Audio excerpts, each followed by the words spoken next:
You've probably been asked, why don't you just leave? Or at least had that look at some point. Maybe it's been said to you by someone who loves you and is genuinely worried and even frightened for you.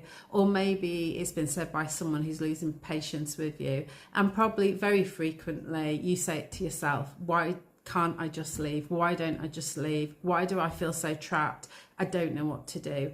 And from the inside, this question is an absolute minefield, isn't it? Because leaving doesn't feel like a simple decision you can just make. You might have tried, you probably have more than once. You'll absolutely know on some level that this relationship is not healthy for you, and yet you go back, or you stay, or you block the number and then unblock it again at 2 o'clock in the morning, because the pull to speak to them and explain yourself or calm things down or be back with them is so much stronger than you could ever explain to someone else. And even when you know that you're going to hate yourself tomorrow for it, it can feel like an addiction that you just can't break.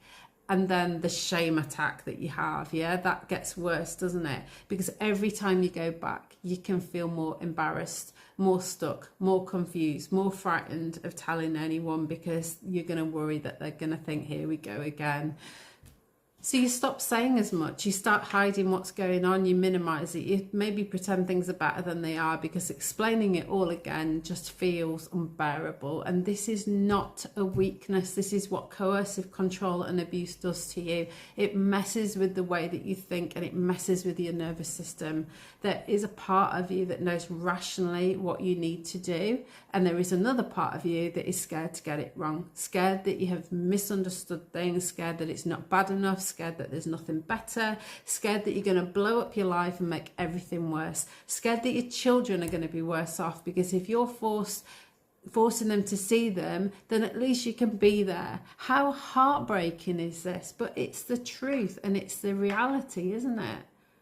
And then there are all the practical things that people forget about when they say, just why don't you leave? As though you can simply pack a bag and walk into a peaceful new life by tea time. There may be money worries, housing worries, pets, children, work, family pressure, legal threats, threats about custody, smear campaigns, fear of not being believed, fear of being judged, fear of what they will do if they realise they are losing control, and fear of what happens when you finally stop keeping the peace. Leaving can be one of the most frightening points, not because staying is safe, but because when you leave, the person who has been controlling you feels that control slipping away, and it's a danger. This is why people need safety, support and a plan, not shame. And it's not always fear that keeps us there either, is it? Sometimes it's hope. Sometimes we get that apology that we've been wanting for ages, or we see tears that we don't normally see, or the message that's from them that sounds just like the old them that used to care for you, or the promise that this time will be different, or they will go to therapy now, or they'll join the anger management course, the softness that you see after the cruelty that you've endured, or the lovely day after the awful night that you had the other day, and the version of them that you've been waiting to come back is finally here again. And when you're exhausted, confused and just desperate for everything to be okay again, that hope can feel so powerful that you just say, okay, let's try again. These relationships are not normal, and the breakups are absolutely nothing like how a normal relationship breakup works.